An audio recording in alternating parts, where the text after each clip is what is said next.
sa wakas ay mangyayari na rin ang matagal na nating inaasam na magawa para kay Kuya Melencio.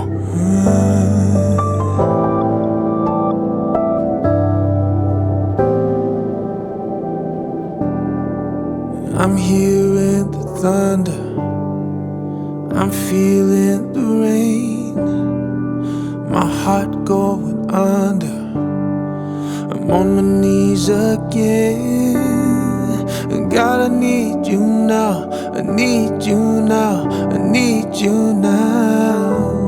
I throw my hands up now, my hands up now, I'm crying now. Okay, happy Friday po sa lahat ng mga viewers natin abroad at maging ang mga manonood natin dito sa Pilipinas.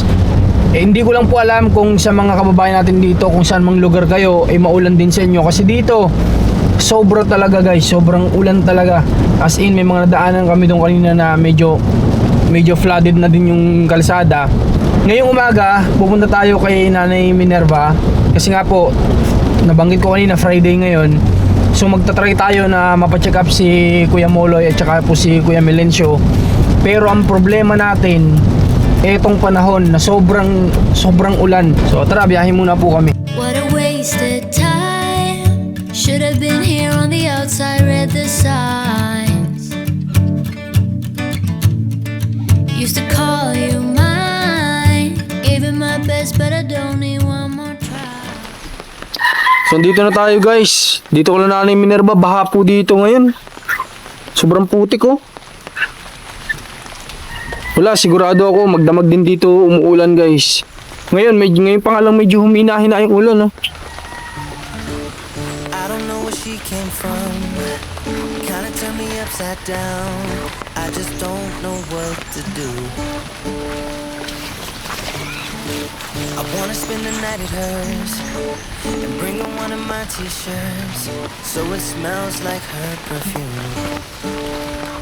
Now I really get what the love songs are talking about, and I just wanna tell her how I feel, scream it out loud. Have you ever been in love? Have you ever lost your head? Have you felt like you were out of breath? Grabing panahon na tulos. Ito na yung sinasabi kong mahirap. Yung mga mission na dapat naka-schedule. Kapag kasi nabayan ang ganitong panahon, wala. Hindi, natanlay kung mainit. Kahit mainit, masakit sa balat, okay lang. At least marami kang magagawa na mission. When she thinks nobody sees, and when she's gonna miss her so, I tell her, baby, please don't go. I think you should stay with me. And I really get Madaming ang kansilado ang school ano. Kansilado yung pasok ng mga paaralan. scream it out loud. Dito sa Melencio. Have you ever lost your head? Have you felt like you were out of breath when you saw her? Nay, may bisita kayo. Hindi na ko dito eh. Ba tayo? Nay! Nay! May bisita kayo. Hindi nyo ako nakikita dito. Nay, kanina pa ako dito nakatayo. Bakit? Ginagalitan mo pa nga sarili si Kuya Melencio eh. Bakit? Hmm. Oh, ang hirap paliguan ni Moloy ay. Nagpaligo po siya hindi. Nagpapaligo. Ako mahirap na hirap. Oh, kakatapos nga lang. Pasok na. Yung si Kuya ano po, Melencio.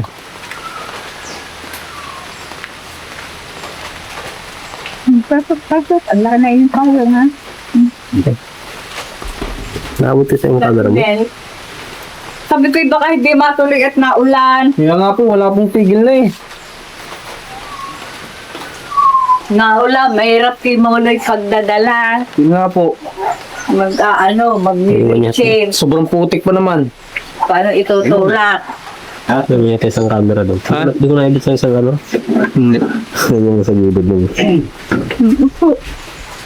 Ito mo, nagluluto. Ano po niluluto niyo? Sinaing, nagluluto pa lang kung ano lulutuin. Wala palang trabaho si Kuya Imo ngayon. Babagod dating galing sa dagat. Ah, Paano? Kala ko kaya mo, ikaw makakapagawa dun sa bahay. Oo. Tuloy din, ang gawa ng bahay. Opo. Pinatuloy ko na po kasi para sa kanila talaga yung budget na yun eh. Ginagawa na. Yung pong pamangkin niya daw po yung nagagawa eh. Pamangkin daw ni Kuya ano? Anak, Eh? pamangkin. Pamangkin niya ano? Si Kuya Magi. Ni Kuya Magi. Ibig si Edriga. Pamakit nila. Oo nga po. Sa Japong karpintero yun siya? Oo, nakakaano naman. Eh, sa inyo ko po sana gusto ipagawa kasi busy naman yata kayo. Sa mga ginagawa. Ngayon, Oh, silipin niyo si Molon. nakaligo na po siya. Oo, kakatapos nga lang eh. Oh, Paano kaya natin siya ilabas? sabi yung wheelchair eh, sabi ko pupunasan ko pa yung ano. Paano nga dadalhin yun? Buhatin? Ano na yung Kamel? Kasama? Hindi. Ayaw Mhm. na. Bakit? Saan ka punta? Ito lang. Sa'yo ng bag yun? Sa akin yun. Sa'yo? Ano?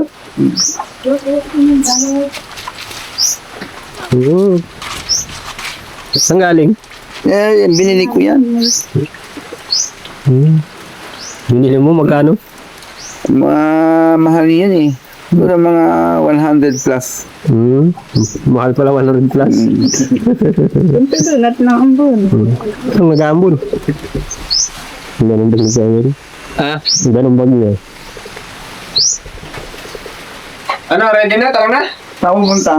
Nakamasyal tayo? Nakamasya naman. Oo, tara. Sa SM. Oo. Tama-tama yung bag mo, ready na yan. Ready na? Ano, tara? Ikaw. Oo. Saan tayo sakay ngayon? Yes, sasakyan namin. Gusto nyo? Oo. Ano ba yan? Yung pick up. Pick up. Baka inisagas yung pick up na yun. Hindi. Ano, tara? Ikaw.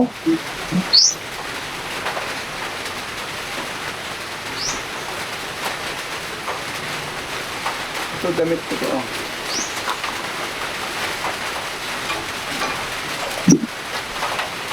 Tara, sama ka na.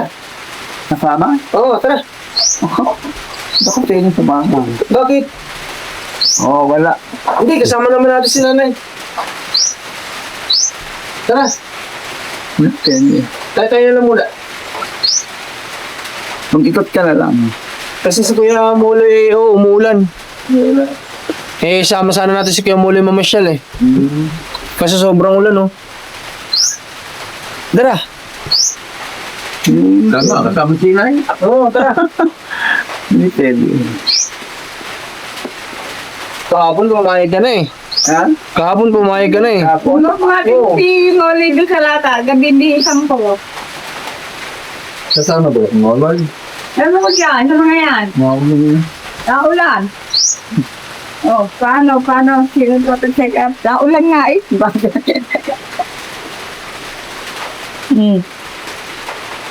Yan, naulan.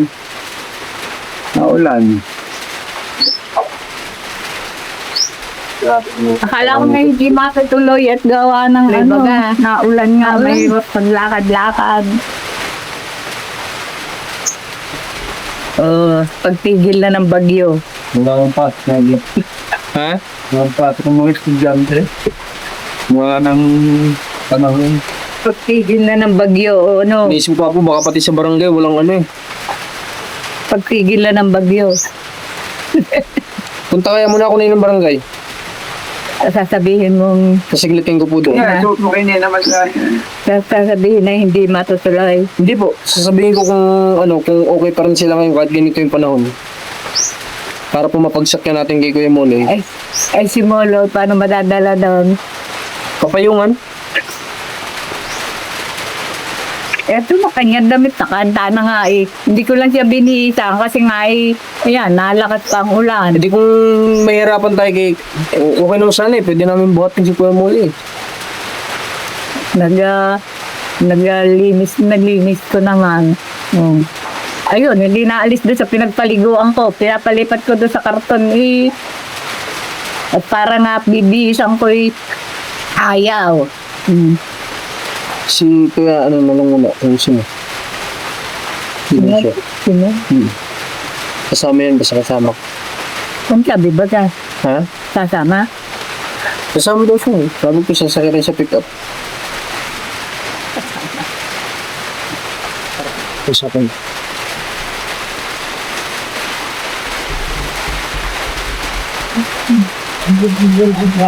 Sakit sa pambin ang bog. Mel, tara na, magbihis ka na. Ito si nanay magbibihis na, oh. Magbihis ka na. Magbibihis ka na, nanay, oh. At palis na tayo, oh. Simuloy. Hindi, sunod na lang natin. Kasi pagtigil na itong bagyo na ito. Sige. Mahalaga, mayroon man lang sa kanilang may mapa-check up tayo ngayong araw. Tatabitin na rin sa inyong dami. Ano, nakakakawin pa ako. Pati na rin. Grabe kasi yung panahon to, guys, eh. Baka pa naman din sa labasan nila. Tapos sa barangay, di ako sigurado kung may dumuto ng ganitong panahon. Baka mga tanod lang yun nandun. Hoy, ganda! Ganda lang sa atin, Kuya Mel.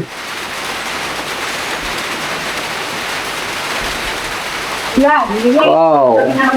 Saan galing yung damit mo na yun, Kuya Mel? Ha? Saan galing? Wag wala yan. Ganda, ah. Galing sa ibang bansa. Ibo, nakalang na naman ang punto. Ay, susi na sa loob. Abutin mo din eh. Naulan. Nangyari? Malaki yung ulit yung pinto.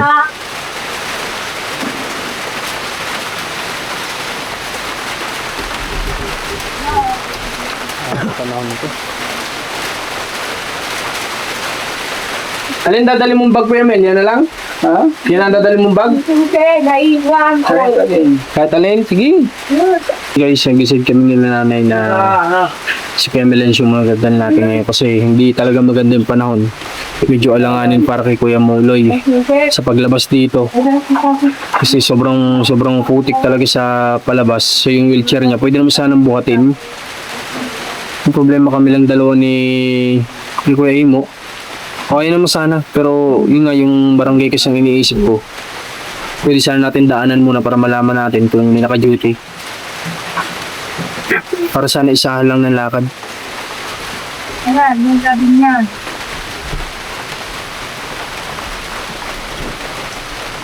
Pinakausapan ko kasi si Kuya Imo na baka pwedeng dalawa na sila ng pamangkin niya na magtrabaho doon sa bahay nila. Kasi itong panahon nga, tagulan, para mas mabilis magawa.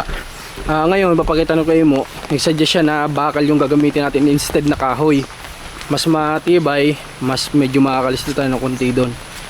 Kaya titingnan natin, papakita ng Kuya Imo kung paano yung Wow po. Ang dami tagmark yung aking ginawa dyan. okay. Ayaw nga. Ayan. Mas maganda nga to. Tingnan mo ito. Ito yung sinakal kong metalista. Mabuti, dito si Kuya Imo, may nakapagbigay sa atin ng suggestion.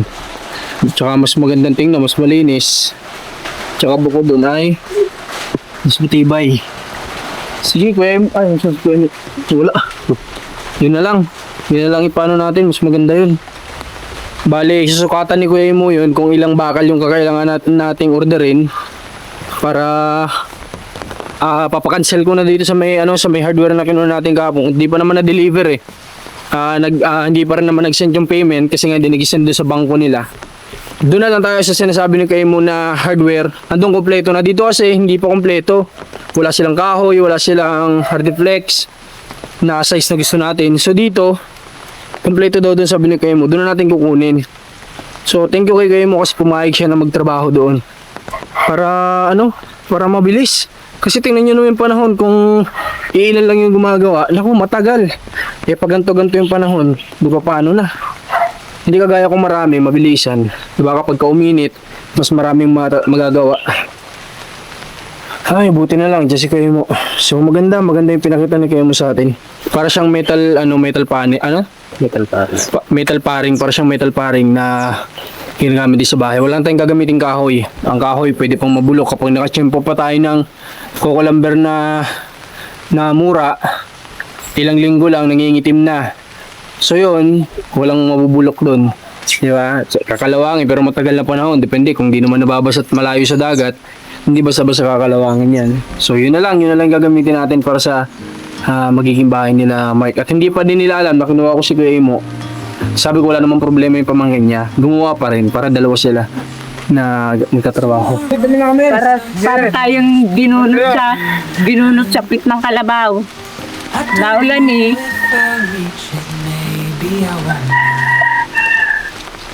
I keep returning, tracing steps I left behind, as if the past could teach me what I'd like to find.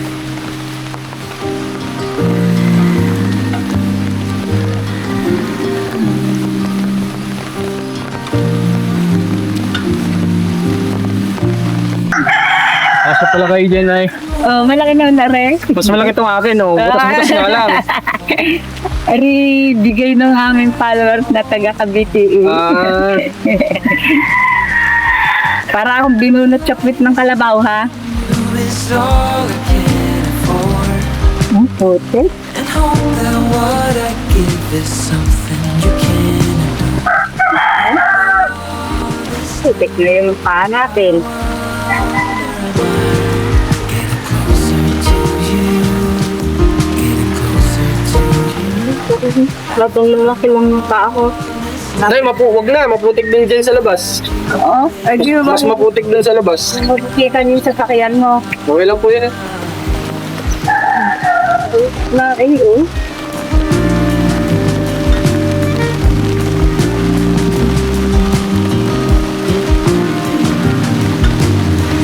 Wala, hindi ko nadala yung envelope ni Mel.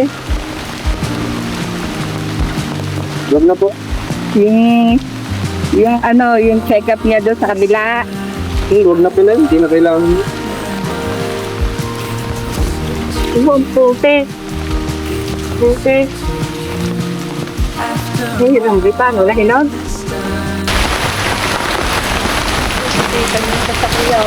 Ayos lang po yun eh. Hindi rin ang marumi na din naman. Dito na, sa kabila po kayo. Pagpasok mo gamit ko rin.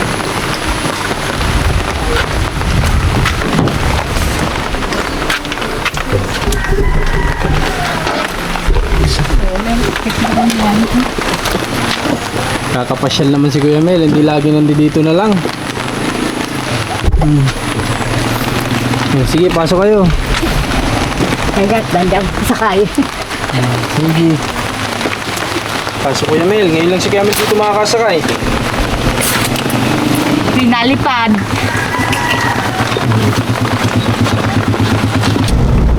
Okay, so babiyahin na kami ngayon guys at inabot na kami ng 10:46. So sana umabot kami kasi hanggang alas 12.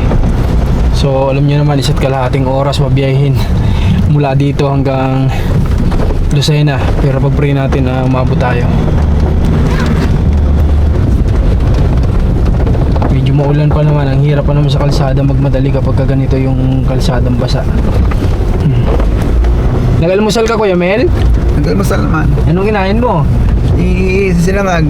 Wow! Favorite ko yun ah. Ba? Tsaka anong ulam na sinangag? Yung itlog. Prito o nilaga? Yung ano yan, yung fried. Prito. Wow, sarap naman. Eh, ikaw Nanay Minerva, kumain ka ba? Kumain din. Sinangag din. Sinangag din. Yun din ang ulam mo, itlog din? Siyempre. Si Kuya Imo, doon siya natulog? Hindi. Dumating lang yung kanina. Okay. So, napag-usapan ni Nanay Minerva si Kuya Imo na bantayan na lang muna pansamantala si Kuya Muloy. Kasi nga, ganito yung panahon, so may hirapan magdala sa kay Kuya Muloy. Hindi naman aari si Kuya Muloy dito. Dapat kay Kuya Muloy ay nakahiga. Diba? Nakahiga dapat. Kaya, di bale. At, may pa naman may Martes pa naman. Mahalaga ngayon ay kasama na natin si Kuya Milencio. mamamasyal, di ba? So yun, magbabiyahe muna tayo at mag-update kami pag nakarating tayo doon mismo sa lugar. At mamaya itingnan natin, dadaan din tayo ng SM para siyempre si Kuya Melencio ay makapasyal naman at makakain sa labas, di ba? So tara, biyahe na tayo. Sana umabot tayo. Monday morning blues. I open my eyes and I'm greeted by a cute little smile. The world is new with you by my side. Everything is beautiful Tuesday out. Boy, si Kuya Melencio pala hindi na bago sa kanya. So nakarating na din siya ng Lucena sa... Saan nga ulit yung Kuya Melencio? Dalahikan. Sa Dalahigan. So yun, doon tayo minsan may natulungan si Vanessa sa Dalahigan yun. So alam ni Kuya Mel, ibig sabihin nakarating nga talaga siya doon. So guys, ayan, 11:09 na. Dito pa rin kami sa part ng Chaong. So sunod na dito, Candelaria, and then Sariaya, and then Lucena. So maulan kasi kaya medyo traffic ngayon. Pero pinagpipray namin na abot tayo pa rin. Noon, I'm calling you home just to hear your voice on the phone. I think of you and I'm not alone. You are everything under the sky so blue. 103, wala pang salamin. Oo. Hindi parang ikaw din po, nanay. Hindi Kasi ikaw ilang taong ka na po pero hindi ka rin naman nagsasalamin. Nagsalamin ka ba simula noon? Hindi talaga. Hindi ako nagsasalamin. Galing naman. Hindi lumabo ang paningin mo, nay? Malabo din. Hindi nga ako makapagbasa pag maliliit eh. Pero okay na yung kahit hindi ako makapagbasa pag maliliit ang sulat. Basta ako'y nakakakita. Kaya po, nay. Importante. Tsaka ang galing, nay, kasi hindi ka nagsalamin. Kasi kapag nagsalamin, sabi nila, nadidire-diretso na daw yun. Tsaka papalit-palit. Oo. Tapos pero sabi nila bumabalik daw yung paningin na malinaw kapag ano na. Pagka may edad na. Yung sobrang edad mo na, tapos pag nagsalamin ka, maninibago ka bakit lumabo yung salamin mo. Tapos pag tinanggal mo, parang balik sa dati. Balik sa dati. Oo, Sabi malinaw nga na nung- ulit. Yun yung mga yun yung mga Sabi nga naririnig nung ko. iba, babalik pa, lilinaw pa daw ang mata. Opo, totoo po yun, bumabalik daw talaga sa pagkalinaw yung mata. Kaya hindi nagsasalamin. Galing nga po, nay.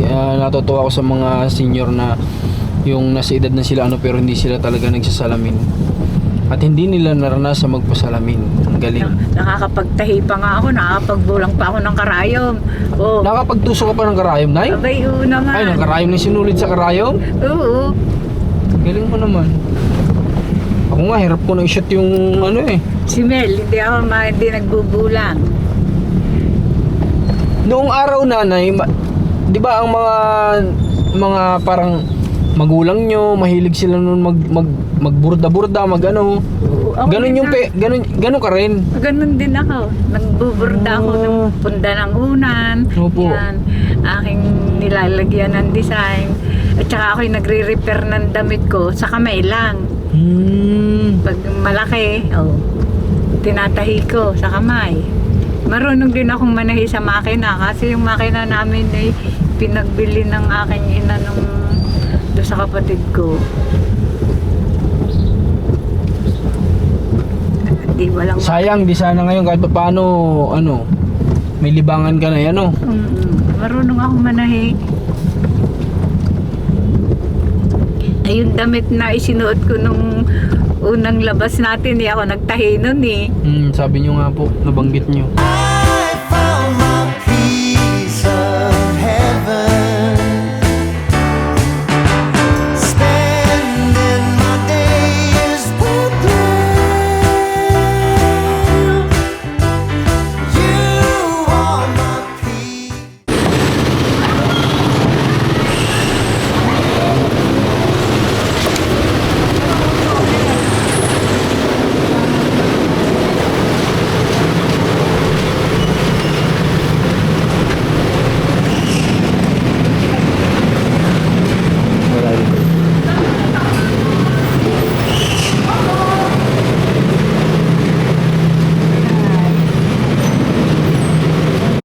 Alright guys, so yun, galing na kami sa loob at na-interview si Kuya Mel dito. At base sa interview ni Kuya Mel, hindi daw niya kinakailangan ng turok at niresetahan siya ng gamot. Kaso nga lang, yung gamot na ibinigay ni Doc ay kaparehas din ang iniinom ni Kuya Mel. So, di bali, at least nakapag ano tayo. Talagang yun talaga ang kailangan ni Kuya Mel, wala nang iba. Para daw yun ay narinig nyo naman sa ano natin, voice ano natin, na hindi kailangan ni Kuya Mel ng turok, at saka yung gamot na isa para maiwasang magwala, at yung pangalawa para mawala yung mawala sa sarili. Yun. Saan na sila? Tayo natin.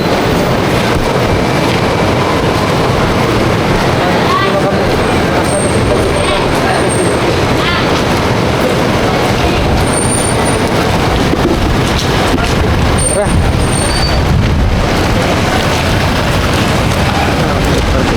Ha?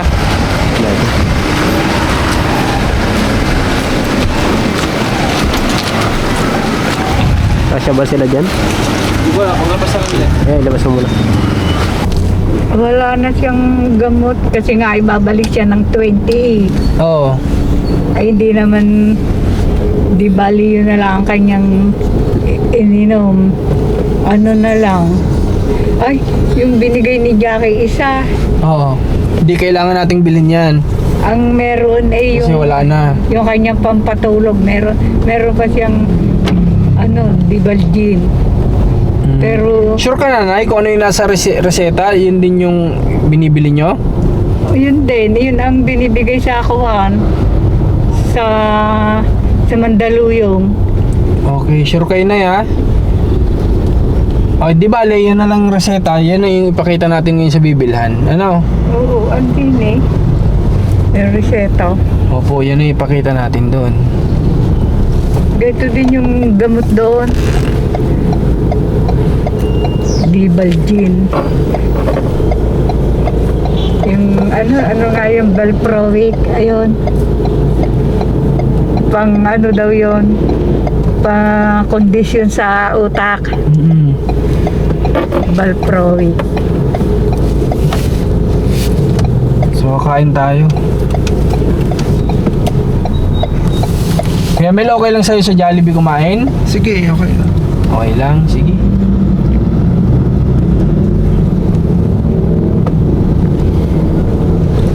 Okay, so ngayon, hanap tayo ng Lagi ka na kamakainan. Kuya Mel, sana lagi ka na inom ng gam Kuya Mel, ha? Oo daw, sabi ni Kuya Mel. So, Mamayang gabi. hindi ko alam kung tama pa itong dinadaanan natin.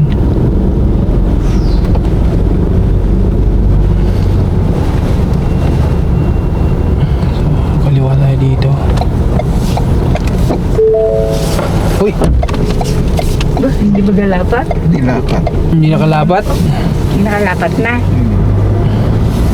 So, ang bayad lang naman diyan kay Doc ng check-up ay 2,000 pesos.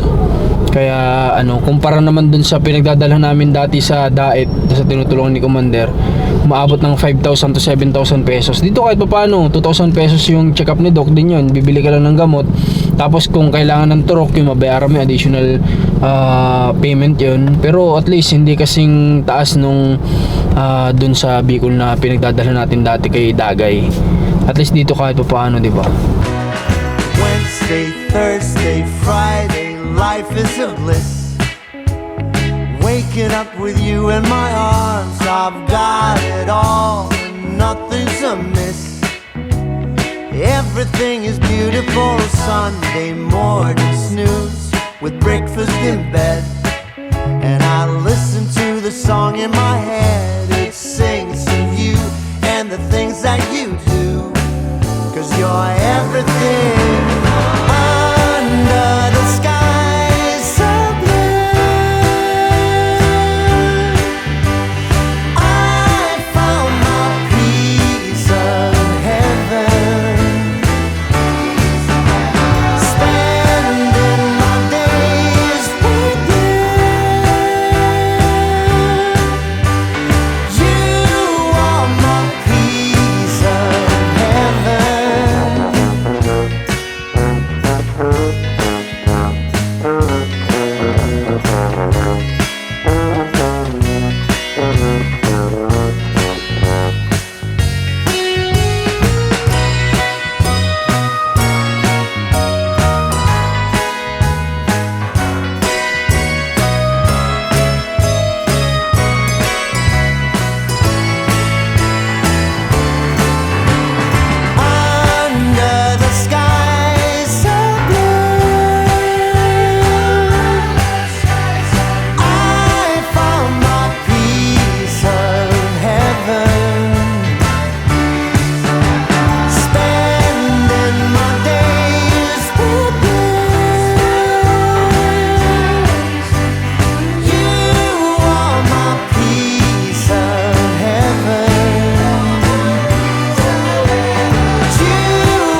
ka, Kuya Mel?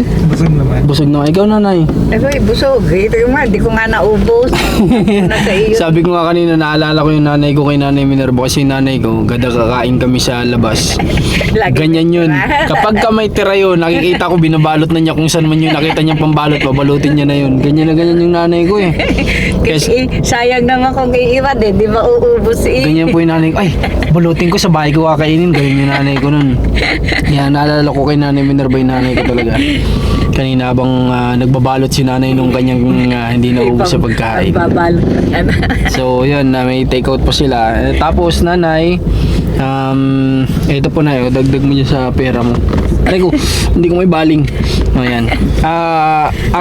Sasakay kami sa... Ang bibili niyo po muna, nay, ngayon, na gamot ni Kuya Melencio ay sabihin natin good for ano muna siya. Halimbawa, sabihin natin good for 10 araw, ganun. Ganun lang muna, ha? Biyahin na naman kami, guys, kasi may biglaang lakad. So, tara, biyahin na tayo. Bili tayo ng gamot. Thank you, Lord, kasi umabot kami kanina. At least na-check up po si Kuya Melencio. May nangyari yung lakad namin ngayon. Kumbaga may magandang nangyari sa lakad namin. Hindi na uwi sa wala. Naisip pa si opo. Mel. Oo. Mabait talaga si Lord kasi isipin mo, umabot pa kaming nakasalubong pa nila si doktor kanina na pauwi na. Talagang mabait sa atin si Lord. So yun, biyahe muna kami, guys.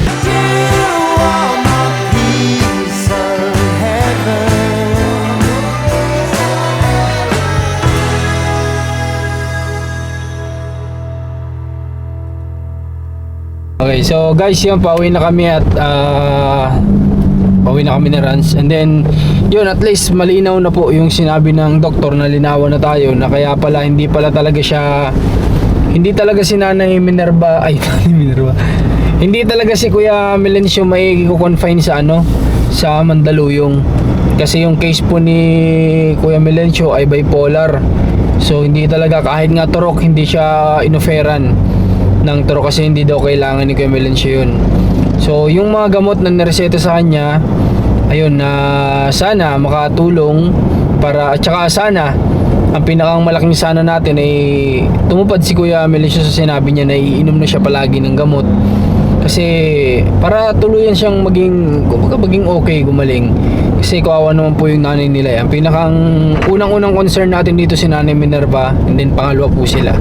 Kasi si Nanay Minerva po ay talagang matanda na. At makaranas man lang ng ginhawa. Maano man lang ba yung natitirang buhay niya ay ginhawa naman yung maranasan. Hindi yung pasan niya na simula noon pa. So sana naman maki-operate sa atin si Kuya Melencio. Ngayon nalaman na natin yung kanyang totoong sakit. Na hindi ito schizophrenia o bipolar po yung kanyang sakit o yung niya. Kaya pala pasulpot-sulpot. Alright, so kaya pala din nakakapasa sa interview dun sa Mandaluyong kasi ganun yung case niya. Okay, so maraming salamat sa pagsama nyo. Sana masaya kayo na si Kuya Melencio ay nagawa natin yung pinangako natin at yung mission natin sa kanya na may pa-check up. At pag-pray na lang natin ay gumaling po siya. Maraming salamat po sa pagsama nyo. Happy birthday sa may kaarawan. God bless po.